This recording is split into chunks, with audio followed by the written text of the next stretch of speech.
Welcome to the number one friendship podcast in the country. I'm Matt Ritter. I'm Aaron Cairo. Guys, check out our YouTube channel. Give us some love over there. We've been doing some really good shorts, getting a lot of funny comments, get a lot of feedback on my lack of flossing, apparently, or dental x-rays, which I'll stick to. Never going to get them. Cairo, I wouldn't say I have a rant. I have more of a social question. So I was at my school parking lot. This is very me. And I left Brenner's backpack there the day before. Of course, I left the backpack at school. So I was carrying his lunch without a backpack and his water bottle and pick him up. So of course, I dropped his lunch on the ground in the parking lot. And it just total mess. I scraped up what I could. Okay. And then I took him to school. And then I went back and there was like, I don't know, two handfuls of like pasta, tomatoes, and like avocado. And of course, I look in my car, no towels, no napkins, no nothing. What am I obligated to do in that situation? Matt, can't believe I've hitched my wagon to you. I'll tell you what I did. Wait, hold on. I have some follow-up questions. Okay. Number one, Brenner is 2. Yeah. Okay. He has a backpack? It's so cute. He's got a dinosaur backpack. They all walk into school. It's just a gimmick. No, but you put your lunch and your water bottle in it. That's what's okay. Because did we have backpacks when we were 2? We probably had little. We weren't in school when we were 2. Oh, so this is earlier than we were going to school. Yeah. Okay. So, and also, like, how did you drop this thing that exploded like that? What was it in? It's just in a tin, and we used to have a band, and we lost the band, so now it's just in this tin. What do you mean, like a Tupperware? Yes. So this kid's got homemade pasta, avocado, and tomato. Mm-hmm. Can he eat himself? Yeah, he has a fork. He's a fork in there. Okay, got it. There's nothing you can do. You just run away. Okay, that would be fine if it was a normal parking lot that I don't go to every day, though. This is my school parking lot. But I mean, somebody's going to clean it up. Right, well, that's what I'm asking. How do they clean like, who cleans parking lots and when? Do they? I think there's a maintenance person who does that kind of thing. So you think there's a person that walks around with what, like a hose or a broom and a dustpan kind of thing? I mean, it's funny because I almost think we're taking opposite positions. You'd think I would be like, you have to go back, you have to scoop it up. I mean, it's organic material. There's nothing you could do. It'll rain. I just kept thinking like, oh man, they're going to know there's cameras. They're going to know it's me. They know what he eats. They're going to be like, oh, who had the pasta, tomato, and avocado? Oh, that's Brenner's breakfast. And so I went back and I used one of those like COVID masks and I scooped it up. By the way, what did he eat for lunch if he had lost his lunch? Well, you didn't lose all of it. So I basically gave half of what didn't fall on the ground. And I told them, I'm like, I spilled half of his food on the ground for lunch. So if he's hungry, give him more food. Do they have food? They have snacks. They have like bars or bananas or something. Right. So, wow, I'm actually shocked. I'm blown away. Yeah, just because first of all, you know how much shit must get dropped in a school parking lot every day? I'm sure someone cleans it up.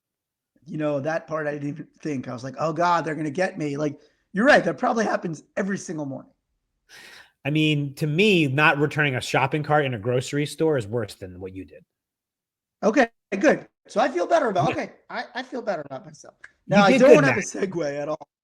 I did good. I don't have a segue at all, but I think we need to address a topic that we've never addressed, that people are walking around with these huge mistakes in friendship. And I would say that one of the things we've never covered that we need to cover is a little something I call friendship myths. Now, these are the things that we believe, most people believe to be true about friendship, that they learned, I don't know, from childhood, from movies, from, just the culture, that are not actually true in reality, or they're true sometimes, but there's plenty of exceptions. And it's just something that I think kind of out of habit people do and walk around thinking because they've never been educated on what the truth is. You a big myth guy? You a Loch Ness Bigfoot guy? No, none of it. I'm very anti-conspiracy theory because I feel it always ends up leading to the Jews did What it. about one thing I don't know about you? I like that we're still learning about things. Are you a UFO guy? Alien guy? No, So it I'm doesn't not. I'm exist. not anti. I'm not. I believe that there is likely life in the millions or billions of multiverses out there, and solar systems, because there are other suns and there's carbon and probably water and oxygen, all the elements for life. I think that most of the things that people are talking about are just Right. cases of like, hey, there's a smudge on your camera, or you don't know what a plane looks like from 10,000 feet in the air. Yeah. Yeah. So like, I Fair saw three lights. I'm like, that's what it looks like when you look up at a plane in the sky. enough. I saw Yeah. chemtrails. No, you just saw the wake of a plane. So okay, I'm with you on that. So let's talk about some myths. Are there So any I've in the got a list that you want to hit? list. I've Okay. got a list, and I'm going to go through the list. I'm just going to just say what they are, and then you and I can hone in on the Yeah. ones that you think are worth addressing. So number one, friendships should last forever. Number two, good friends never argue. Number three, you need a large circle of friends to be happy. Number four, making friends is easy. Number five, true friends have everything in common. Number six, online friendships can't be as real as in person ones. Number seven, if a friendship ends, it was a failure or you're a failure. Number eight, friendships should always be equal or 50-50. Those are some of, I think, are universally the basic friendship myths that we hear from our listeners or that we just see out and about in the world. So I just wanted to get a kind of checkpoint with you of like, hey, which of those do you think we should address, or do you agree with that those are all kind of myths? Man, this is really hits hard. Some of these are really interesting. And we've covered a lot of it. Let's start with a myth is that good friends never argue. I think it's super healthy to argue with your friends. We do it. Well, obviously, we're working on a business together, and we're creatively. I would say that there's some of them are arguments. There, I think arguing has a negative connotation to it that it doesn't need to have just by calling it arguing. Well, it depends what's happening. I mean, if you're always constantly in a fight with one of your buddies, I mean that is arguing. Right. But I'm just saying, I think instead of saying good friends never argue, I think we should flip it as good friends engage in conflict resolution. I was literally going to say good friends always apologize, something like that. Right. Right. Good friends try to come to some sort of agreement, even when they don't necessarily see eye to eye on something. Yeah, exactly. I'm trying to think if well, we have some friends. I've been thinking about Jeff lately, and that Jeff is like the most agreeable. I can never imagine ever being in an argument To with Jeff. to a fault, Oh, really? maybe. I thought that's where you were going with it. No, I was saying he's an exception that proves the myth. Well, no, but I was going to say, but maybe in his mind, we have to ask. I want to ask Jeff about this. We should get some really agreeable people on, like Jeff, just because I think we should ask him honestly, like, do you feel that being so agreeable sometimes is to your Mm, detriment? Is there mm, is there a downside to it? Are you holding in stuff with your friends? that's really interesting. Also, I think we love Jeff, and I think that makes us. Agreeable Jeff, we call him. But I wonder if he has friends who are less, I don't know, good than us who take advantage of it. Hmm. I don't know. It's a good question. But I think the point was it's a myth that good friends never argue. I think it's healthy to engage in conflict resolution. How about this one? I Yeah. think this one needs to be addressed. Friendships should last forever. Mm. Well, the word should is doing a lot of work there. You're big on, we've talked about this in the last episode about seasons of friendship. I mean, it would be nice. I mean, do you think romantic relationships should last forever? Whew, that's a big one, Kara. That's a real big one. And I think a lot, there's been a, no, just, I, listen, I do, again, should, right? I think you're right with the should. I think ideally you want them to, but I just, should, that's a tough one here. Like, because people change and grow. And so if your romantic partner or your best friend doesn't change or grow with you, then no, they shouldn't last forever because then they're no longer serving you.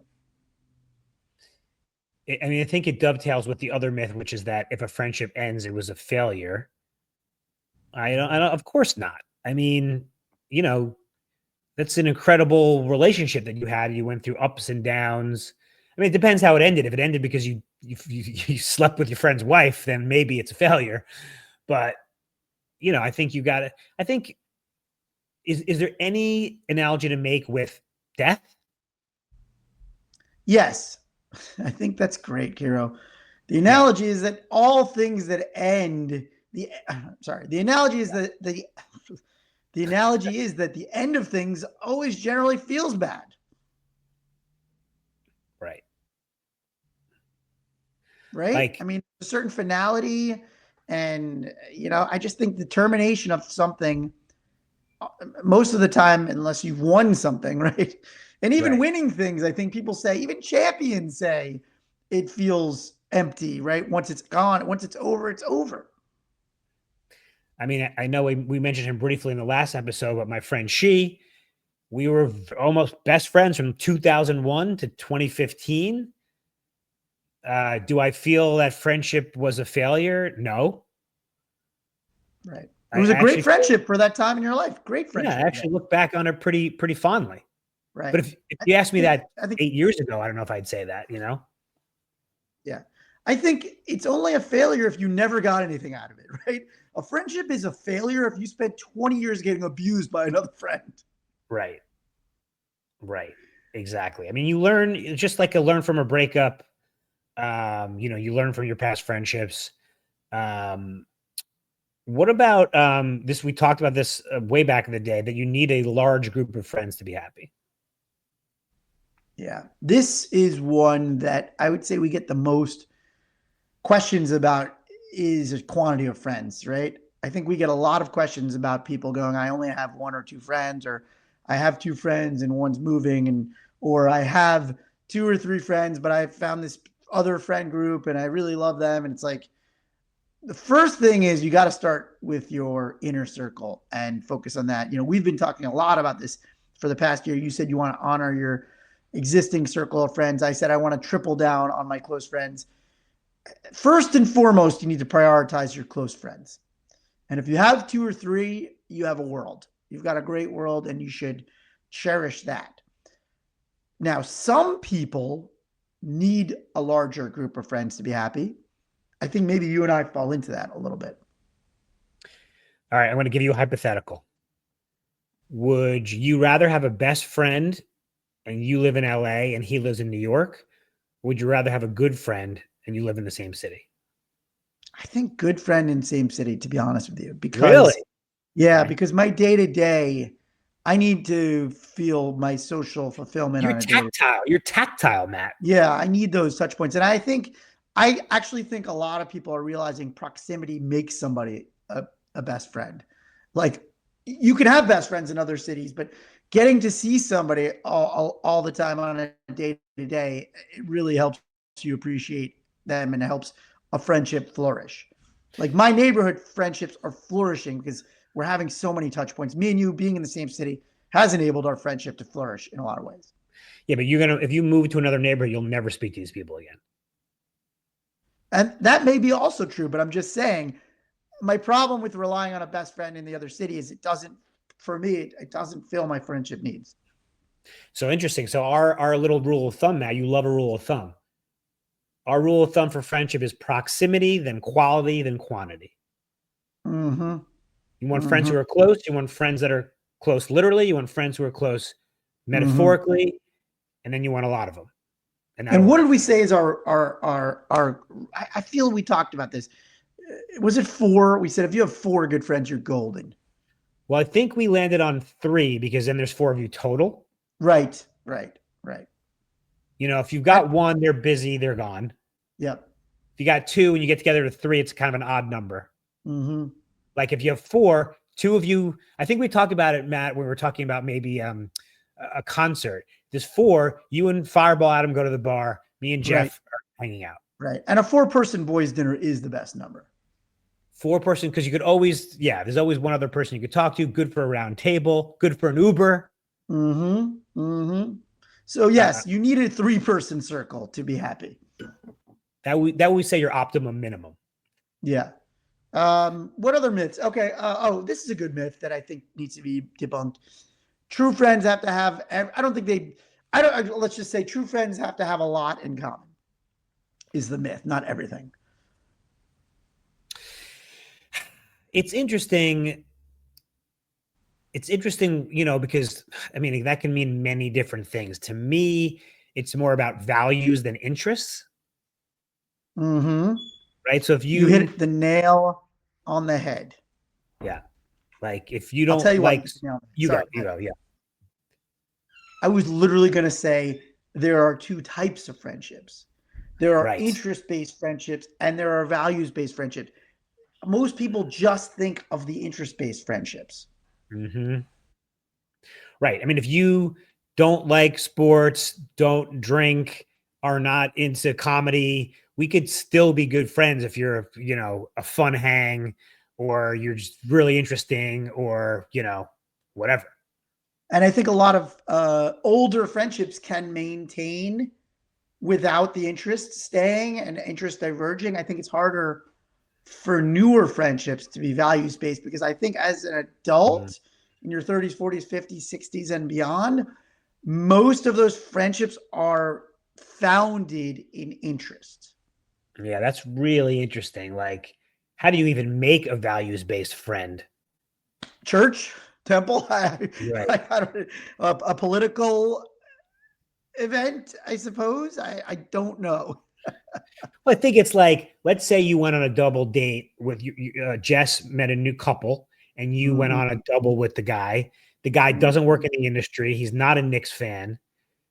But he's just like, he's hilarious and he's well read and, you know, he's just an interesting dude. I don't know. I think you become fast friends. Mm-hmm. Mm-hmm. On that note, can we talk about the myth that making friends is easy? Is that a It's our myth? entire podcast. That's our entire podcast.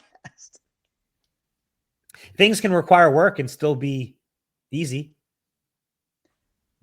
Brilliant, Caro. Actually, I think about that all the time about, like easy or hard. I don't really live in that world personally. I don't live in Okay. the hard, easy categorization of things.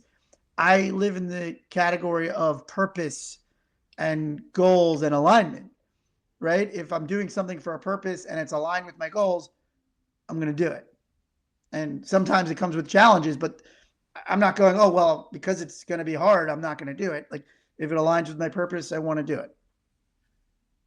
I mean, nothing's easy in this world, you know? No, well, that's being an adult, realizing that. Right. Ugh, being an adult is the worst. Sometimes I can't even believe that we've been adults for 25 years. Sometimes I'm doing everything for my son and I'm going, man, it's so hard to not have somebody doing everything for you. I was with I was with Christina's kids, and I think maybe the son is, I don't know, 10. God, Yeah. I maybe I should Yeah. get this right. Maybe a little younger. And I was like, "Oh, do you like I don't know why we were just all shooting the shit." And I was like, "Do you ever like worry about stuff?" And he's like, "No." I'm like, "When you lay down." But You asked I a said, 10-year-old if they ever worry about well, I'm stuff. just curious, like what they're like, you know, I'm like, when you lay down in bed at night, are you thinking about anything? He goes, what do I have to think about? I'm a Oh, kid. thank God. Thank God. I mean, we should never let kids worry about things. I actually think that's a parenting thing. I don't know. I see parents put their anxieties on their kids and they're doing it subconsciously. Ooh, And you're like, man, you are damaging that kid. what's an example of that? I don't want to get into it. I just see Okay. it way too much. Got it. Parents know what I'm talking about, but I don't want to get into it. Right. Um, should we take a listener question? We'll be right back. Okay, guys, this is asking for a friend. If you have a friendship question or ethical dilemma, send it to us on Instagram. Our handle is Man of the Year Podcast, and we will answer it on the show. Matt, take it away. Matt and Cairo, I feel like you guys are going to hate this one. I see people on social media posting about their day one friends they've had since kindergarten, but I've moved a lot. I don't really have any friends from childhood or high school that I still talk to. I've made great friends as an adult, but doesn't mean I'm missing something if I don't have childhood friends. Does that mean I messed up? So they're seeing what, our whole thing, and I don't know. Maybe this is something we've been needing to address for a long time, because maybe there's a lot of people who watch us or listen to us and go, "Damn it, I don't have what they had." So, just for context for our new listeners, Matt and I have been friends since second grade, and we have the same group of friends from elementary school. So, I think I'm going to drop a Caroism on you that you're going to love. You can make day one friends at any time. Oh, I like it. Say that again. You can make day one friends at any time in your life. If you are in your 40s and you make a new friend, you could be friends with them for 50 years. Mm. It's never too late to make a day one friend. And yes, some people by circumstance, luck, or, vagaries of the world have friends from childhood like me and Matt. But if you don't have that, it's not your fault. It's never too late. Yeah, we're lucky. I want to go back and, I feel maybe we don't say that often enough. We're lucky. A lot of it was just sort of an accident of our crew, and we ended up putting work in. We actually had to, when we launched this pod, we reverse engineered and figured out how we did this, because it was sort of by accident. It happened organically. So yes, some people keep the same friends from childhood, and that's great. But making new friends as an adult, that's actually a flex. It's like, you know who you are, what you value. You've chosen your friendships based on connection, not convenience. Hey, on some level, that's better than what the childhood friends are in some ways, right? The best friendships aren't about how long you've known someone. They're about how deeply you connect. So some of the most important friends in your life, you may not even have met yet, like Cairo said. So if you don't have childhood friends, who cares? You're not behind, you're not broken. You're making friendships that match the person you are now, not the kid who traded Lunchables or, like me and Cairo got in fights at Project Challenge. By the way, another way to describe day one friends is default friends. Right. And I don't want to dishonor our default No. friends, but I do think, it's great. It's awesome. We're lucky, but I do think there is something more self-reflective and introspective about the friends that you're choosing now. Dude, think about the difference between me and you and us and Fireball Adam. We're friends because we were placed in a second grade classroom next to each other by 1,000 coincidences happening together. And Mm-hmm. Fireball Adam, I met, and then I was like, this guy rules, and you got to meet Matt. Come Yeah. on. And I think the thing about childhood friends is the one thing you should be doing is you should be choosing them over and over again. Mm-hmm. What do you always say? You got to make new friends. Wait, you should be making new memories with old friends. Mm-hmm. Mm-hmm. So yes, I think there's absolutely nothing wrong. You didn't mess up. We happen to be lucky, and we're grateful, and we talk about it all the time. But I'm also equally grateful for the friends that I've met this year. By the way, remember what my ex-therapist said when I told her I have all these friends from day one? She said, "Get rid of them." And what did you do? Got rid of her. F you, Bye, Joan. I'll never bitch. lose my Bye. friends. Yeah, you're like, you know what? I don't need a therapist who shits on my oldest lifelong friends. Bitch, bye. Oh God. Oh man. What a strange time in my life that was last year. What a strange time. Therapy. Who needs it? Yeah. But I would like to hear from our listener, like on your quest to make new friends. And again, you make a friend now, you'll be as when you're 80, you'll be as good friends as me and Matt. So Actually, when you make a friend now and you're 80 and somebody asks how you guys know each other, you're going to say we were lifelong friends. yeah, you're not going to say, "Oh, I met him, 40 years ago." Right. And that's the other thing. We happen to go so far back that it's almost like in a different category because some people just say, "Hey, I've known them my whole life," and that's 13, that's 21, that's depending on how old you are. Matt, I think we talked about this offline and it wasn't in the pod, that I had this realization that you will know me longer than you know your parents or your children. It's crazy. It's crazy. Actually, Jesse and we have this joke that we're kind of like Mr. Belding, R.I.P. From What? Saved by the Mr. He Belding. died? Yes. What? No, he Dennis? didn't. No, he didn't. What are you doing? Oh no, What are he's you doing alive. here? Oh no, he's I don't alive. think. I Sweet thought he baby. passed. Is he alive? Oh man. Dennis, what is his name? Oh, he is alive. I thought Belding was for some Oh reason. man. Yeah, he's He's alive that. and well, man. He's doing it. We gotta reach out to Belding. Man, Yeah. I feel let's cut that out. So No, we got to we keep Jesse it. and I joke we're like Mr. Belding because the first half of your life is the original Saved by the Bell cast.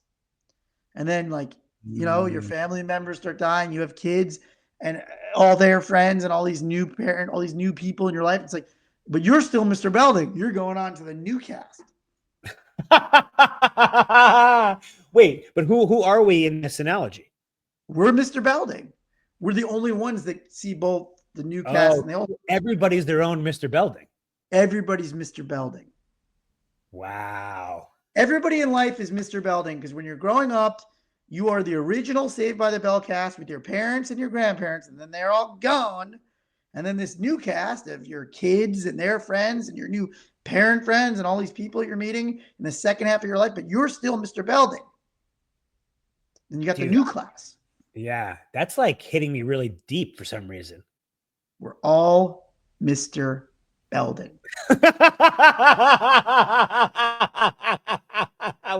Why is that the deepest thing we've ever said? It's true. Oh, Jesse and I have been laughing about it for years. We're like, hey, nobody ever tells you there's a Saved by the Bell new class for the second half of your life. yeah. Oh man. That's really deep. Yeah.